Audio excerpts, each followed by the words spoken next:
예배 가운데 주시는 하나님 말씀을 함께 봉독하도록 하겠습니다. 누가복음 13장 6절에서 9절까지 말씀입니다. 누가복음 13장 6절부터 9절까지 같이 봉독합니다. 이에 비유로 말씀하시되 한 사람이 포도원에 무화과 나무를 심은 것이 있더니 와서 그 열매를 구하였으나 얻지 못한지라. 포도원 지기에게 이르되 내가 3년을 와서 이 무화과 나무에서 열매를 구하되 얻지 못하니 찍어버리라. 어찌 땅만 버리게 하겠느냐. 대답하여 이르되 주인이여 금년에도 그대로 두소서. 내가 두릅하고 거름을 줄이니 이후에 만일 열매가 열면 좋거니와 그렇지 않으면 찍어버리소서 하였다 하시니라. 아멘. 오늘은 열매 맺지 못하는 무화과 나무란 제목을 가지고 함께 은혜를 나누도록 하겠습니다. 여러분, 지금 여러분의 인생의 삶을 살면서 여러분이 가지는 최고의 관심사, 지금 여러분의 하루를 살고 매일 살면서 여러분의 생각의 대부분이 쏠려져 있는 게 무엇입니까? 예를 들어서 하나님이 솔로몬에 나타나셔서 네가 원하는 게 무엇인지 구하라 할 때 여러분 뭘 구하시겠어요? 제가 하나님 앞에 지금 목회자로서 하나님 앞에 간절히 구하고 관심사 있는 게 참 부끄러워더라고요. 분명히 예수 그리스도에 매 기도할 때마다 그리스도를 더욱 사랑하기 원하고 다시 주님을 처음 만났을 때처럼 돌아가기 원하는데 삶의 실상에서는 그 존재 가장 깊은 곳 속에서 가장 관심이 있는 게 너무나 적나라하게 드러나는데 그게 뭐냐면 재물인 거예요. 그리고 성공하고 싶고 인정받고 싶어 하는 것.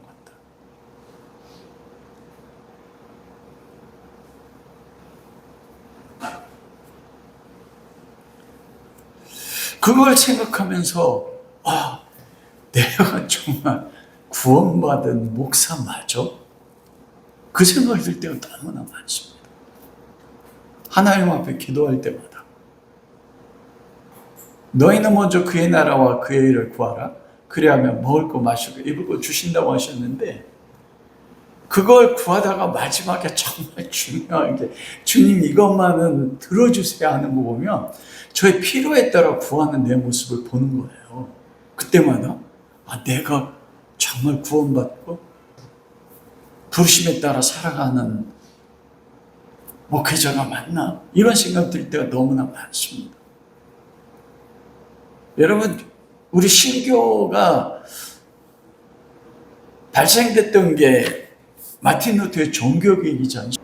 복음을 다시 예수 그리스도 오직 믿음으로 초대교회 가지고 있었던 믿음을 다시 회복, 리바이벌 시킨 게 마틴 루터라고요.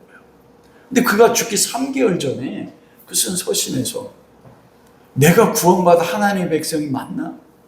나 지금 죽으면 천국 갈 수 있을까? 루터가 그 생각을 했어요. 죽기 전에. 왜냐하면 마틴 루터의 종교개혁으로 인해서 유럽이 완전히 두 쪽이 났습니다.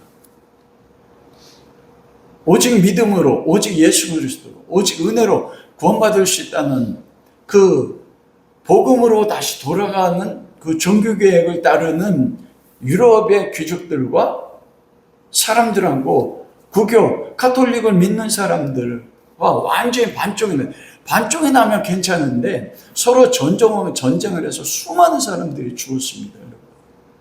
독일도 구교와 신교가 반쪽이 나가지고 너무나 많은 사람 피를 흘린 거예요. 우리가 지금 오직 믿음으로, 오직 예수로, 오직 은혜로 구원받을 수 있다는 이 진리가 우리 안에 믿어지는 때까지는 수많은 사람들이 흘린 피가 있었다고요. 여러분, 기독교 신앙의 정신이 무엇입니까? 박이잖아요. 모든 사람 사랑하는 거예요. 근데 질 대신 그리스도의 이 복음을 세우기 위해서 전쟁을 했단 말이에요. 그리고 구교대에서 피를 흘리고 서로 죽이는 싸움을 했어요. 종교개혁을 일으키고 나서 자기 삶의 전부를 뒤로봤을 때 이게 과연 옳은 삶인가? 나는 구원받은 사람이 맞아? 그래, 마틴 루터의 생가에 가면 그 서재 맞은편 벽에 잉크 자국이 있다는 거예요. 루터의 그 종교개혁 삶의 모든 걸 보여주면서 수많은 사람이 죽어가는 통해서 마귀가 정전, 네가 그리스도인 맞아, 네가 종교개혁 이렇게 맞아, 너희들은 죽어간 저 사람들 보라.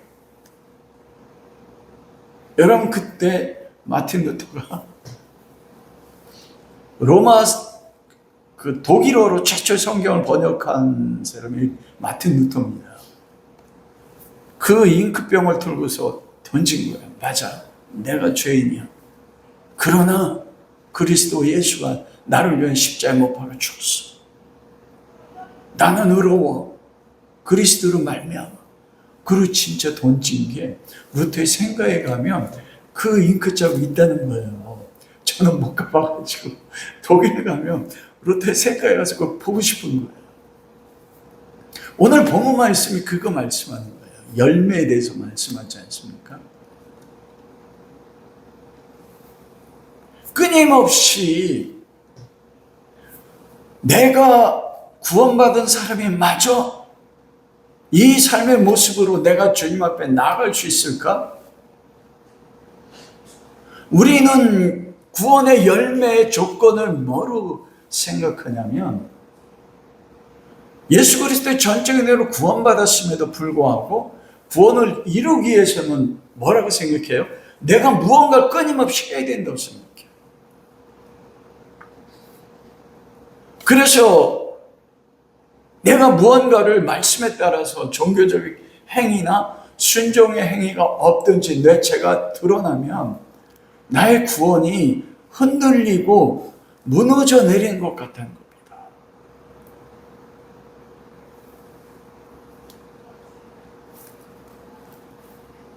구원이란 뭘까요, 여러분?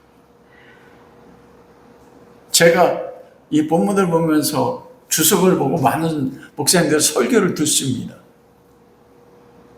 그런데 제가 좋아하는 목사님 설교 가운데 본문 가운데서 그 얘기를, 구원은 집행유예가 아닙니다. 딱 이 얘기를 하죠. 여러분, 집행유예가 무엇입니까? 제가 죄를 지었어요. 근데 초범이요. 판사 앞에 섰는데 검사가 3년형을 구형을 했습니다. 그러자 판사가 오한영 피고는 목사고 부득이하게 죄를 졌기 때문에 초범이기 때문에 감안해서 징역 2년, 집행유예 2년을 선고합니다. 딱 그래요. 그럼 어떻게 됩니까? 내 죄로 인해 징역 2년을 살아야 되는데 그 2년을 집행을 2년 동안 유예한다는 거예요. 그리고 집행이 유예가 되는 2년 동안에 동일한 죄를 다른 죄를 짓지 않으면 2년 지나고 나서 죄가 없어지는 거예요. 죄를 치른 거. 그러니까 집행유예가 선고되면 어떻게 됩니까? 집행유예되는 기간 동안에 뭘 해야 돼요? 죄를 짓지 않아야 되는 거예요. 와, 제가 하나님 앞에서 내 목사가 맞아? 구원받은 게 맞아? 이 고민이 그거예요.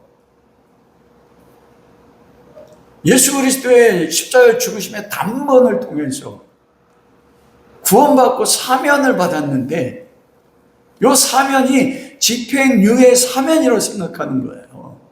그래서 내가 구원받기 위해서는 끊임없이 기도를 해야 되고 성경을 읽어야 되고 말씀에 따라 순종해야 되고 그래야지 나는 완전하게 구원받는구나. 여러분, 왜 우리가 기도하지 않고 말씀을 읽지 않으면 죄책감이 왜 생깁니까?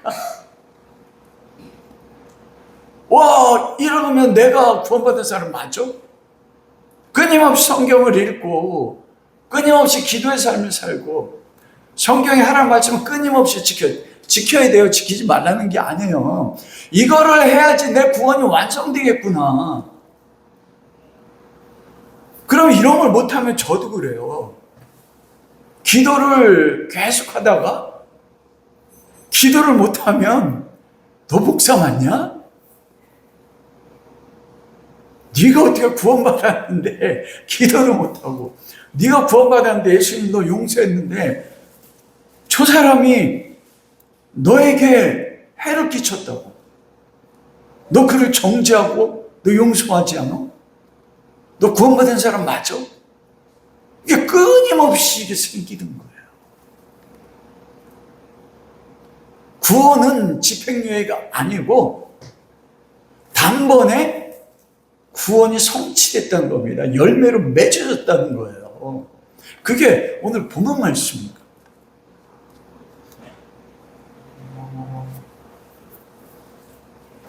러시아의 가난한 의사의 아들로 태어나서 아버지가 평생 의사인데 빈민을 위해서 살았어요.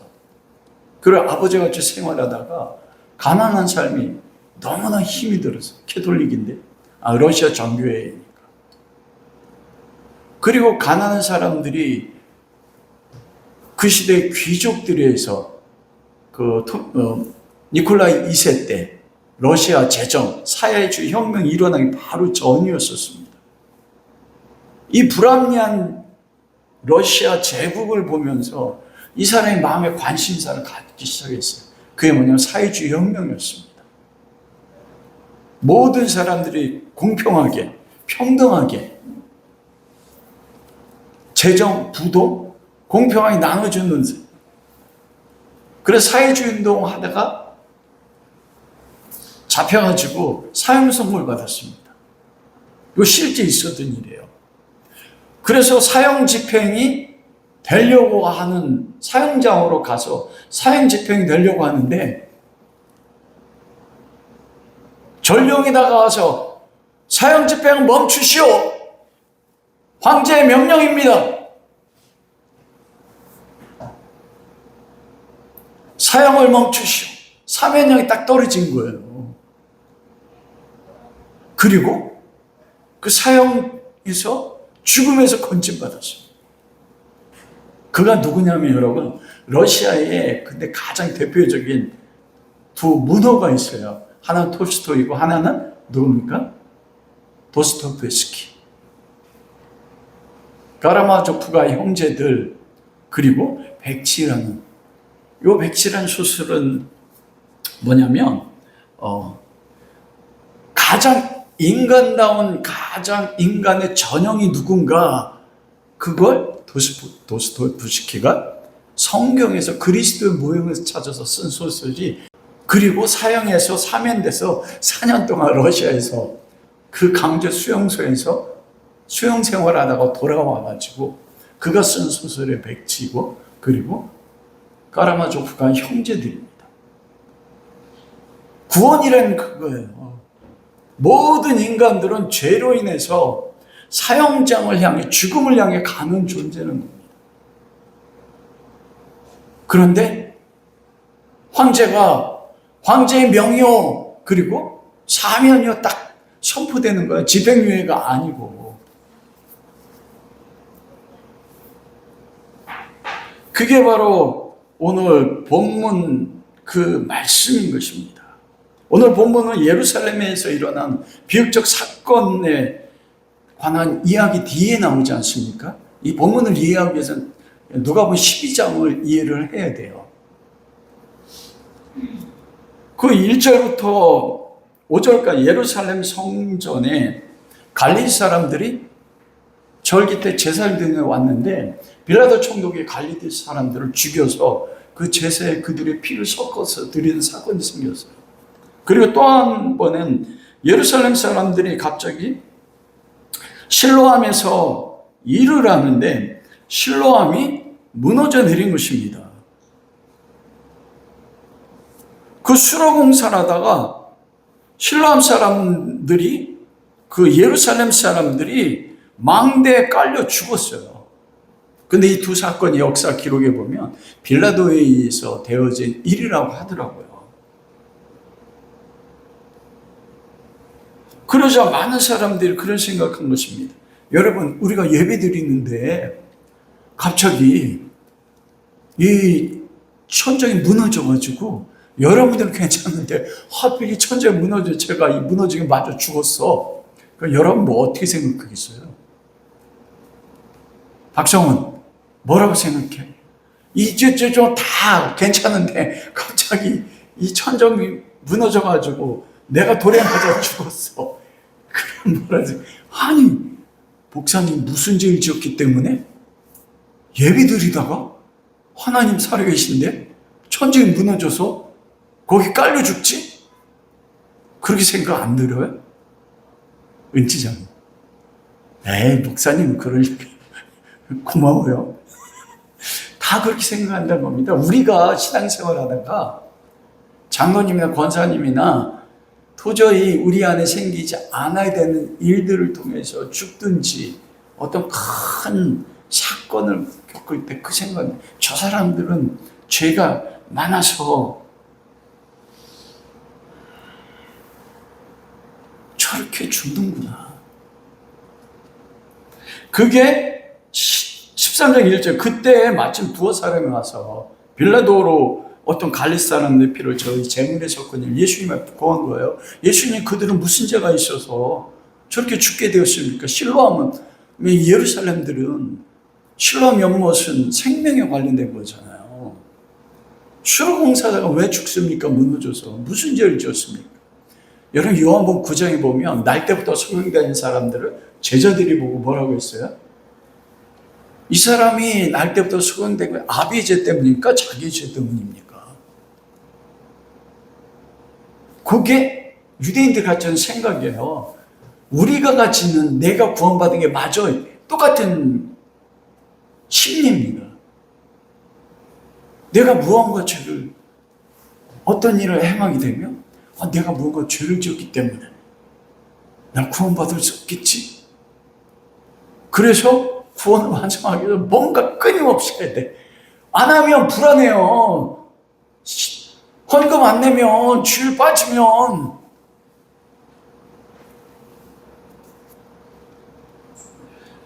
누가복음 13장 1절 그때는 어느 때냐면 누가복음 12장 56절에 누가복음 12장에 보면 1절부터 보면은 산상수훈에 대한 말씀을 하거든요. 34절까지 마태복음 산상수훈과 비슷한 말씀. 그리고 35절부터는 무엇에 대해서 말씀하냐 종말에 대해서 말씀해요. 내가 불을 지러 왔다 딱 그렇게 말씀하거든요. 예수님께서. 그러면서 나는 49절 누가복음 10장 49절 내가 불을 던지러 왔다. 심판자로 왔어. 너희 가운데. 심판의 불을 가지고 왔다는 거예요. 그런데 이 세대 사람들은 12장 56절 여러분 12장 56절에 보면 뭐라고 하냐면 너희가 천재기상은 분별할 줄 알거든 어찌 이 세대를 분별하지 못하느냐. 우리의 관심사가요 요즘 장마철이잖아요. 그리고 폭염이지 않습니까? 아침에 일어나면 유튜브 통해서 뭘 검색해요? 오늘 날씨 어떤가? 그리고 하늘이 맑으면 오늘 덥겠네. 하늘이 구름이 끼면 뭐라고 해요? 와 오늘 비가 오게 생겼네. 천지는 분별할 줄 알거든. 자기 일상에 살면서 폭염이 올지 아니면 비가 올지에 대한 관심이 있으면서 너희가 먹고 살 것에 대한 관심이 있으면서 내가 무엇을 하고 먹고 살 수 있을까? 나는 앞으로 미래의 삶이 어떻게 살아야 되지? 이런 거에 대한 관심이 있는데 어찌 이 시대는 분별하지 못하고 관심이 없느냐 이거예요. 내가 불을 던지러 왔는데 내가 심판을 주러 왔는데 하늘의 심판과 구원에 대해서는 관심이 없고 왜 세상의 일에 대해서만 관심을 가지고 있느냐 딱 그 말. 그러면서 예수님이 누가복음 12장 58절 59절 그 말씀에 내가 너를 고소할 자와 함께 법관에 갈 때 길에서 그 사람과 화해하기 힘쓰라. 저와 화해하지 않으면 저가 재판관에 넣으면서 너를 감옥에 보낼 것이다. 내가 내기로는 홀이라도, 홀이 뭐냐면 로마의 가장 작은 단위의 동전입니다. 우리로 말하면 10원짜리 동전. 요 10원이라도 빚을 다 갚지 않으면 결단코 그 감옥에서 나오지 못한다는 거예요. 그러면서 13장 1절에서 5절까지 갈릴 사람들이 나사로 죽이고 실로암 망대가 무너진 사건을 통해서 저들이 죄가 얼마나 많기 때문에 저렇게 죽었으면 아니라 너희 똑같이 죄인이라는 거예요. 그러면서 내가 이 땅에 불을 던지러 왔고 심판자로 왔다. 어떤 사람도 죄에 대한 빚을 홀이라도 다 갚지 않으면 저 실로암 망대에 무너져 죽은 사람들처럼, 그리고 갈릴 사람들을 빌라도 총독이 죽인 것처럼 반드시 죽어서 심판받을 것이다. 그 말씀인 것입니다. 그러면서 58절은 뭐냐면 법관에 갈 때 고소할 자와 화해하라는 거예요. 그게 우리가 있잖아요. 13장 5절 말씀입니다. 여러분 13장 5절에 뭐라고 되어 있어요? 너희 이르노니 너희가 만일 뭐라고요? 회개하지 않으면 다 이같이 망하리라. 즉 재판장에 넘겨져 가지고 법관에 의해서 요 죄의 빚진 거 갚지 않게 되면 어떻게 한다고요? 감옥에 간다. 이게 지옥에 갈 수밖에. 근데 이거에 관심이 없다. 그러면서 회개하라. 여러분 그래서 6절에서 9절 말씀에 무화과 나무, 포도나무도 열매를 못 맺었어요. 무화과 나무도 열매를 못 맺었어요. 여러분이 생각하는 열매는 무엇이라고 생각하세요? 우리가 맺어야 되는 열매. 포도나무 못 맺었거든요. 그러면서 회개하라. 그렇지 않으면 이 회개를 통해서 무엇 말씀하는 거예요? 심판자인 주님과 화해가 된다. 그 화해, 법관과 화해, 그 고소하는 자 화해가 된다. 그래서 여기서 포도나무의 주인이 구했던 열매와 무화과 나무가 3년 지났는데 열매 맺지 못한 그 열매가 무엇입니까? 회개의 열매입니다. 그런데 여러분 이 회개가 내가 죄를 졌어요. 예수님 내가 죄를 졌어요. 용서해 주세요. 그리고 또 같은 죄를 져요. 그 회개가 여러분 아닌 겁니다. 여러분.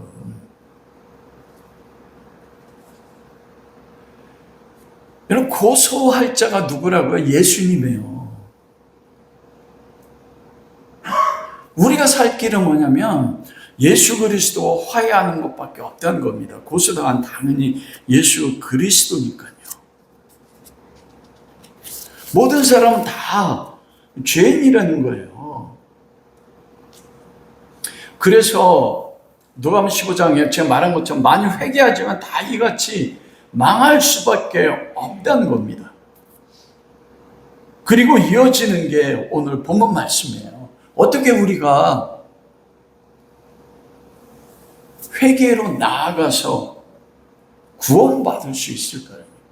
화해자, 그 불 던지는 하나님과 어떻게 화해할 수 있는가라는 것입니다. 지금 우리가 관심을 가져야 되고 어떤 삶을 살아야 되는가, 그게 오늘 본문 말씀이에요.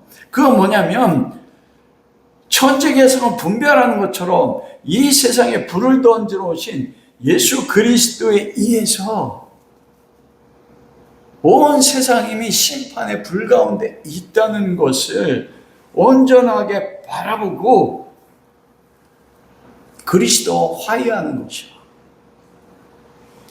그게 오늘 비유의 말씀의 핵심인 거예요. 맺어지는 거. 그 열매를 맺어야 된단 말입니다. 그런데 오늘 보면 비유에 보면 포도원에 뭘 심었어요? 무화과 나무 심었어요. 원래 이 밭은 무슨 밭이냐면 포도원입니다. 포도밭이었어요. 포도밭인데 무화과 나무를 주인이 심었어요. 이게 전체가 되는 게 무엇입니까? 여기서 중요한 게 원래는 포도를 심었던 포도원 나무예요. 그런데 무화과 나무를 심었다는 건 무엇입니까? 주인이 포도나무를 다 베버렸어요. 그리고 무화과 나무를 다시 심은 거예요. 여러분, 하나님께서 구약 성경에 이스라엘 민족을 뭐를 비유하셨습니까? 포도나무요, 무화과 나무를 비유했어요. 내가 이집트에서 시편 80편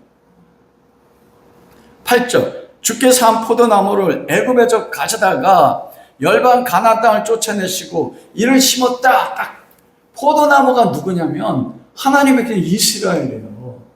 그런데 예수님께서 이 비유를 말씀하신 게 무엇입니까? 포도나무는 지금 누구예요? 유대인들이란 말이에요.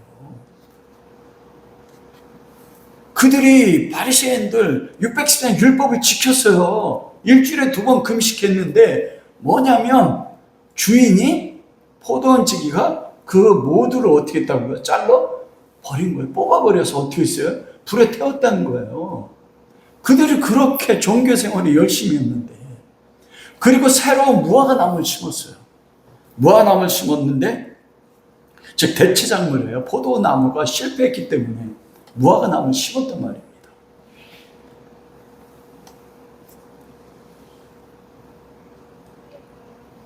그런데 포도나무, 무화과 나무를 심었는데 그 무화과 나무가 3년이 되도록 어떻게 됩니까? 열매를 맺지 못하죠. 무화과 나무들. 이 무화과 나무가 우리라고요. 이스라엘 백성이고. 여러분들이 지금까지 신앙생활 했지 않습니까? 여러분들은 지금 열매를 맺고 계세요?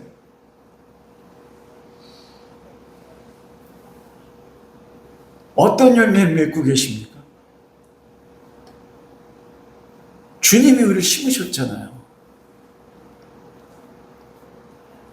오늘 본문에 보면 7절에 무화과 나무를 3년 동안 기다렸단 말하잖아요. 그런데 열매를 못 얻었어요. 왜 3년일까요?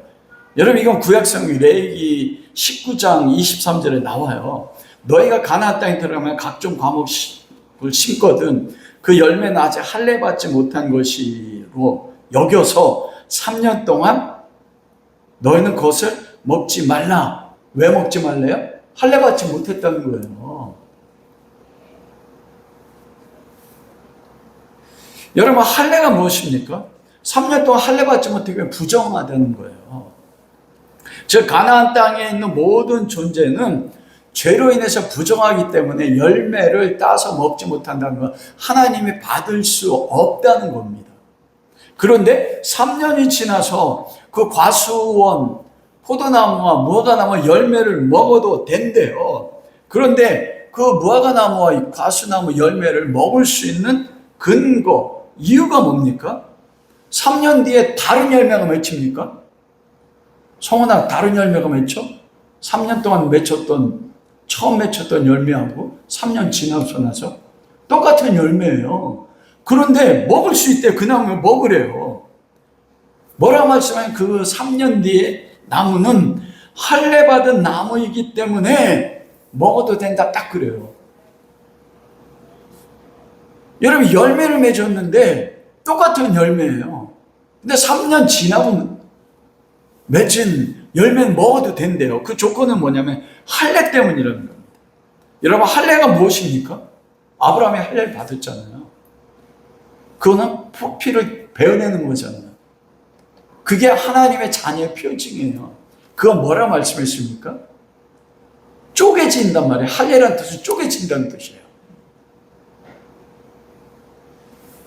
예수 그리스도가 우리의 죄를 대신해서 십자가에서 쪼개졌잖아요.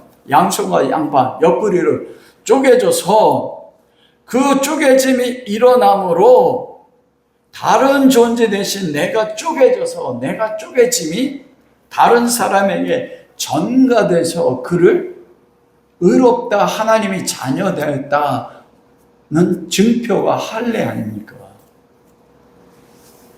즉 3년 지난 포도나무 열매, 무화과나무 열매를 먹을 수 있다는 것은 이 사람이 3년 전에 맺었던 열매 행이 이게 달라졌다는 게 아닙니다, 여러분. 3년 전에 할례 받지 못한 열매예요. 저 그리스도의 십자가의 쪼개짐이 전가되지 않은 삶이에요. 그러나 3년 지나고 난 열매는 뭐냐면 예수 그리스도가 십자가에서 쪼개져서 그 쪼개짐이 전가돼서 할례 받았다는 거. 즉 뭐냐면 할례에 쪼개진 참 포도나무의 쪼개짐의 은혜로 인하여 먹게 된 나무가 됐다는 거예요. 하나님이 받으실 만한 바로 그 예수님의 십자가의 쪼개짐이 할례 사건이라는 것입니다. 이게 무엇을 말씀하냐면은 할례 받았다는 거. 이거 뭐냐면 우리의 구원의 열매가 내가 무언가를 해서 즉 집행유예 기간 동안에 내가 열심히 무언가를 충성되게 행함으로 충성되지 말라는 거 아니에요? 그걸로 인해서 구원의 열매가 맺어지는 게 아니라는 겁니다. 할례 받음으로 인해서 이미 우리에게는 열매가 맺어졌다는 거예요. 여러분, 이 포도나무가 잘려졌다는 것은 스스로 열매 맺을 수 없다는 겁니다. 무화과나무가 3년 지났는데도 열매 맺지 못했다는 것은 인간이 어떤 노력을 해도 바리새인들과 유대인들은 율법을 다 지켰어요. 그런데도 쪼개졌단 말입니다.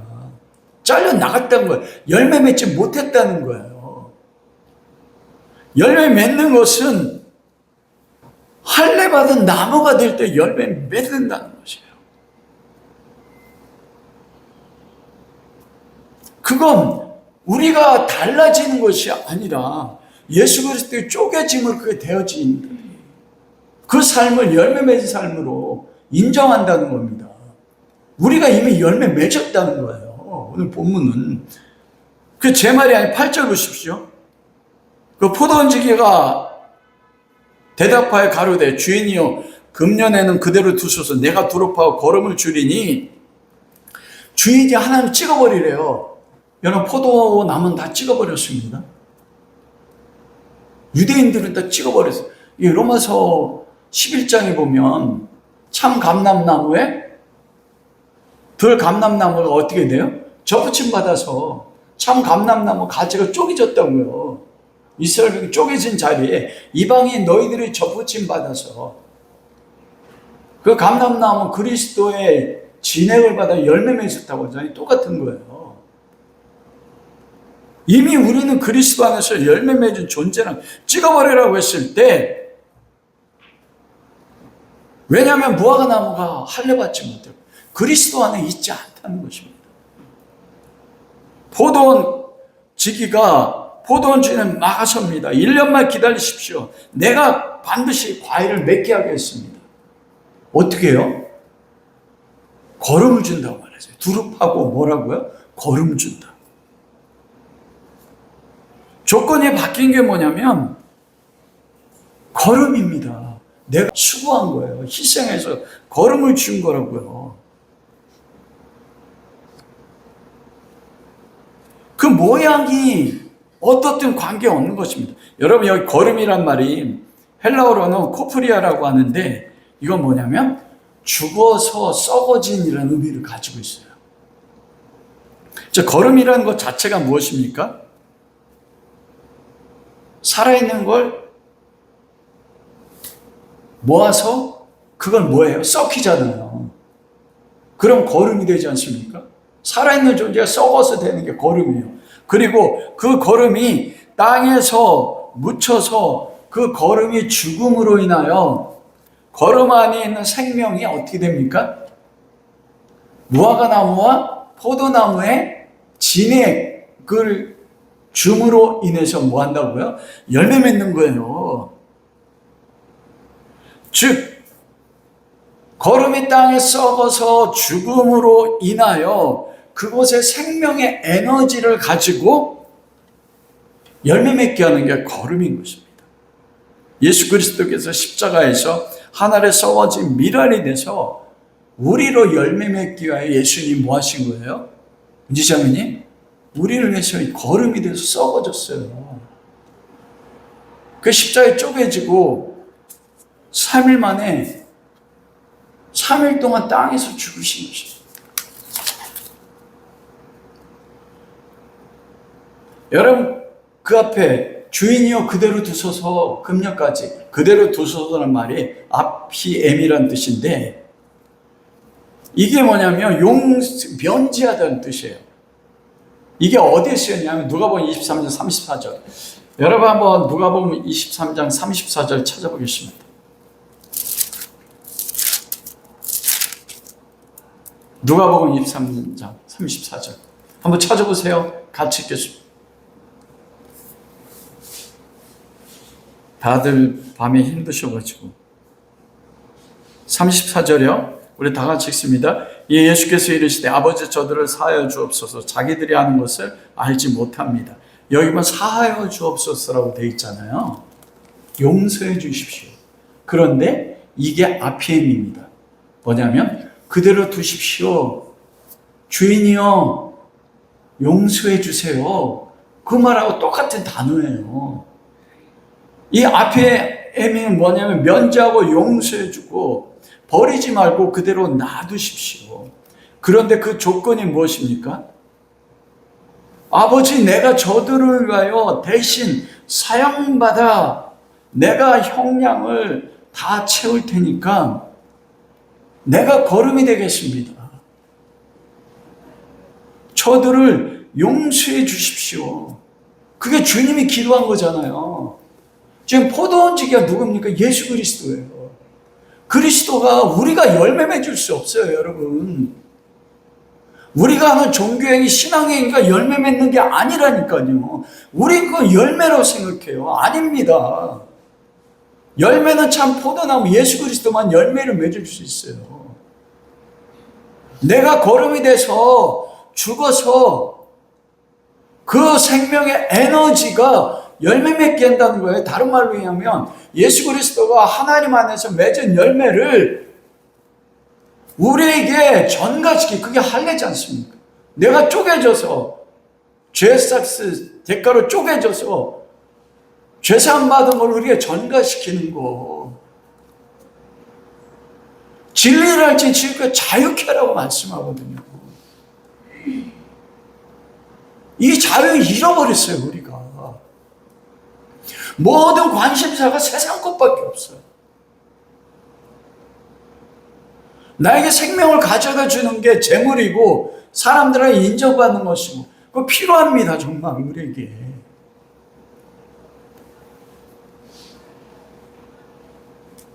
우리를 살릴 수 있는 게 걸음이라는 것이에요. 그걸 믿는 거, 그게 뭐냐면 회개란 겁니다. 그게 열매예요, 그게.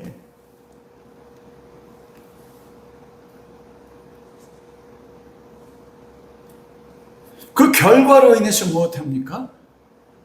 이미 그리스도의 죄값을 치르셔서 의롭게 됐다는 게 우리에게 구원으로 열매 맺었다는 겁니다. 그러면 어떻게 됩니까?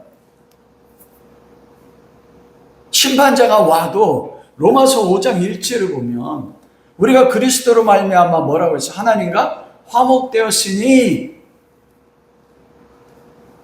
자유를 누리자. 하나님의 영광을 바라보자. 딱 그렇게 말씀하잖아요.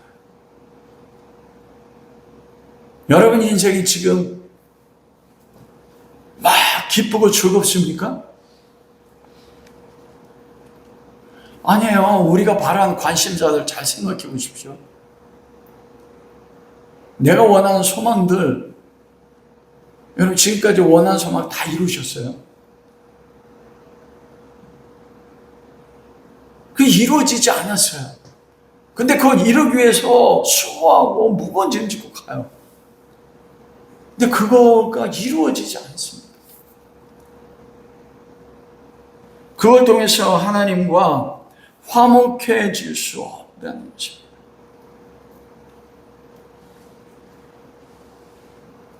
그리스도를 알므로 인해서 내 안에 이미 하나님이 나를 보실 때마다 뭐예요? 너는 내 사랑하는 아들이요, 내 사랑하는 딸이요, 내가 너를 인해 기뻐한다. 요 열매를 우리 가운데 맺혀줬다는 거예요. 여러분, 엄밀히 말하면 하나님이 기뻐하는 열매를 맺을 수 있는 포도나무는 누구밖에 없어요? 예수 그리스도밖에 없어요. 예수님이 세례받고 올라오실 때 뭐라고 했어요? 이는 내 사랑하는 아들이요, 내가 는 오직 예수님만이 하나님의 기뻐하시는 열매예요. 그런데 뭐라고요? 예수님이 거름이 돼서 쪼개지고 할례가 돼서 쪼개서 피 흘려서 그 아버지의 완전한 뜻을 이루어서 하나님의 기쁨의 열매가 됐는데 그 열매를 어떻게 했다고요? 우리에게 전달시켜 준 거예요. 여러분이 뭘 해서 하나님 기뻐하는 게 아니란 말입니다. 그렇다고 해서 죄져도 된다는 거 아닌 거 알죠? 그 사랑 때문에 뭐예요? 죽도록 충성하는 거예요.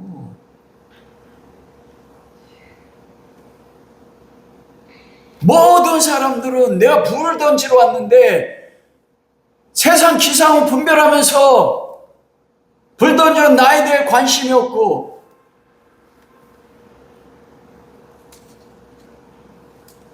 자기 행위를 통해서 구원을 얻으려고 해서 다 잘려버렸다는 거예요. 그런데 뭐래요? 너희도 3년 동안 할례받지 못한 열매 없는 무화과 나무인데 내가 거름이 돼서 내가 맺은 열매를 너에게 열매로 전해줬다. 근데 우리 기쁨이 없어요.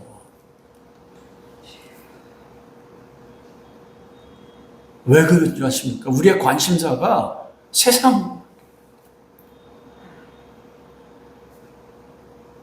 집이 없다가 한 15평 집에만 가도 어떻게 돼요? 우와! 근데 그 집이 한 3달 지나면 또 다음엔 몇 평이 보여요? 30평이 보여요. 끊임없이.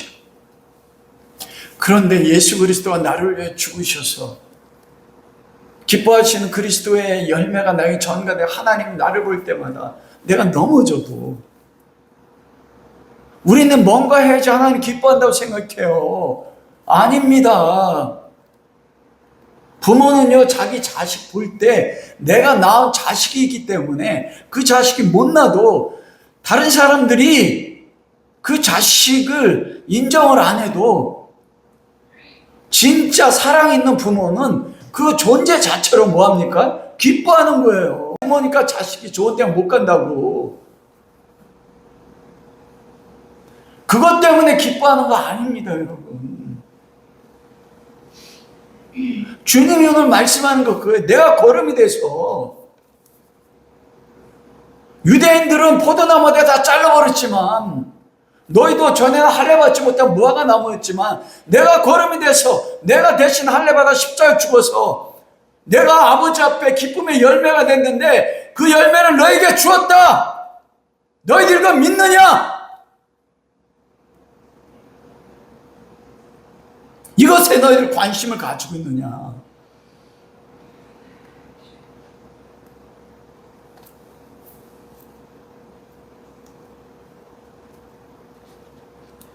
그걸 말씀하는 거예요. 우리가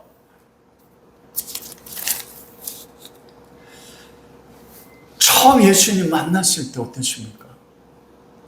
제가 예수 그리스도 만나고 나서 한 43년 지났어요. 대학교 2학년 때, 3학년 때 만났습니다. 인격적으로. 그 전에 모태신앙에 구원을 받았던 거예요.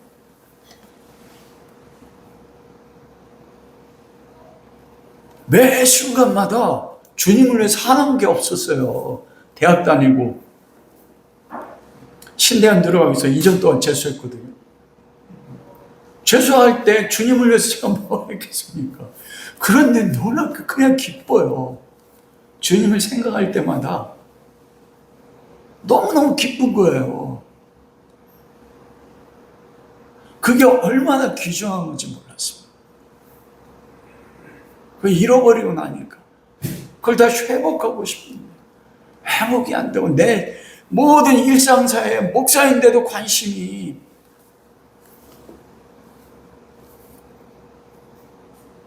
하나님에게 있지만 그 내면 깊은 곳에 들어가면 내 마음의 소원 이것에만 관심이 없어.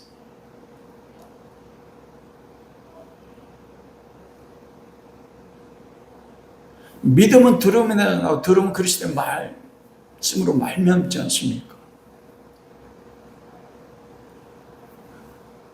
말씀을 마치도록 하겠습니다.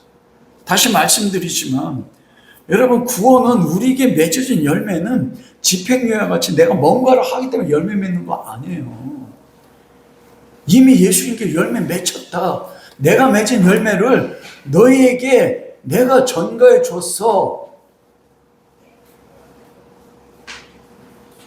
그러면서 말씀하신 게 뭔지 아십니까?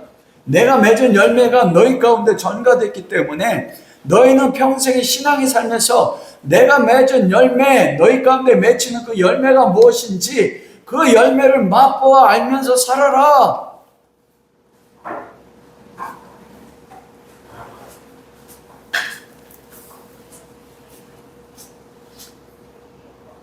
무엇을 통해서 그 일이 이루어져요? 믿음입니다.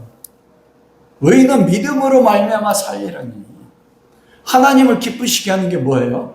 믿음 없이는 하나님을 기쁘시게 할 수 없나니 하나님께 나아간 자는 그 살아계신 것과 자기를 찾는 상 주시는 상 주신다. 이게 현재 완료형입니다. 그건 뭐냐면 어떤 한 시점에 이미 상을 줬어요. 여러분, 우리가 받은 최고의 상이 뭐예요? 주님이 준 게? 그게 영생의 열매예요. 내 마음의 방향성이 그리스도를 향해 있어요. 그게 뭐냐면 사랑이 사랑. 언제 우리가 구원의 열매를 받았습니까? 창세전이잖아요.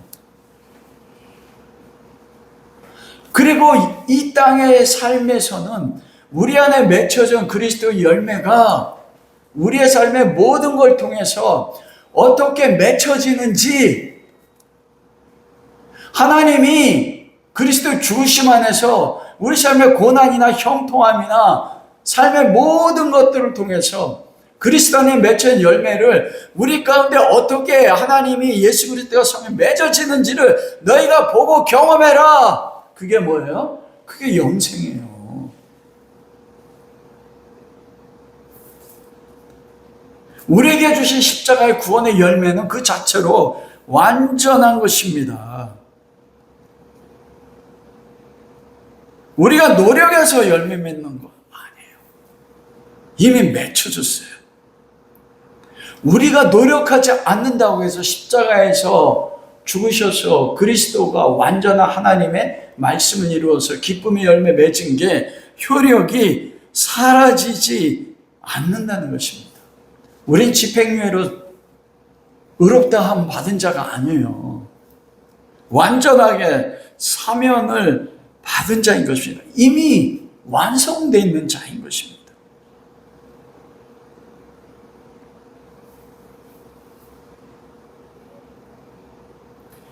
그게 뭡니까? 내가 넘어질 때마다 그리스도에 가서 그리스도 붙잡는 거예요. 나는 은혜 아니면 살 수가 없습니다. 나는 예수 그리스도 아니면 살 수가 없습니다. 그리고 끊임없이 주님 앞에 가서 무엇을 구합니까? 나를 위해서 할례가 되어 쪼개진 주님의 사랑, 나를 열매 맺게 하기 위해서 주님이 십자가에서까지 거름이 돼서 나를 위해 죽으신 그 사랑을 알게 해주십시오. 이 사랑을 알아야죠. 그 사랑이 있어야죠. 그게 믿음이에요, 여러분. 고린도 13장 13절에 그런즉 믿음, 소망, 사랑 항상 있으나 그 중에 제일은 사랑이라. 믿음의 마지막에 무엇으로 열매 맺는다고요? 사랑으로 열매 맺는 거예요. 그리스도의 사랑. 주님 말씀하는 내가 거름이 돼서 내가 맺은 열매를 너에게 열매 맺게 했다. 내가 너를 사랑해서 너를 위해서 거름이 됐다. 네가 넘어진다고 해서 너의 구원이 끊어진 게 아니야. 나의 사랑으로 다시 돌아. 우리가 잃어버린 건 그 그리스도의 사랑입니다.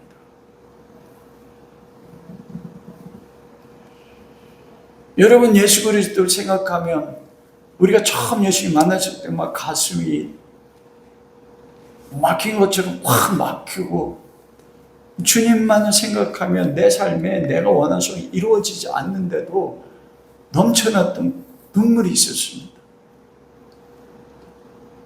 다 잃어버렸어요. 우리 삶의 모든 관심사가 세상의 것에 돼 있습니다. 예수님 말씀하시는 거예요. 지금도 내가 너를 사랑해서 내가 너를 위해서 걸음으로 쪼개지고 있어. 내가 너를 이렇게 사랑해. 너는 이미 열매 맺은 자야. 그럼 다시 복음 앞에 서야 돼. 그 은혜 복음 앞에요. 우리가 매 순간 필요한 것 마냥 그 예수 그리스도를 믿는 겁니다. 안 지나서나 예수 그리스도를 생각해요. 주님의 은혜 아니면 나 한 주간도 살아갈 수 없습니다. 내 구주 예수를 더욱 사랑하고 싶습니다.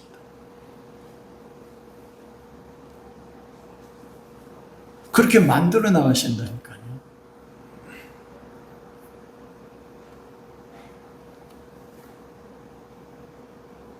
그리스도의 하나님의 기뻐한 열매가 여러분 가운데 이미 있는데 그 열매가 우리의 삶에서 열매 맺어서 내 삶의 환경에 관계없이 우리 안에 기쁨이 충만한 하나님 나를 보실 때마다 기뻐하시는 그런 삶이 우리 가운데 열매 맺을 수 있기를, 그 열매를 여러분이 맛보고 누리고 만질 수 있는 은혜가 저와 우리 모두에게 함께 할 수 있기를 주님의 이름으로 축원합니다.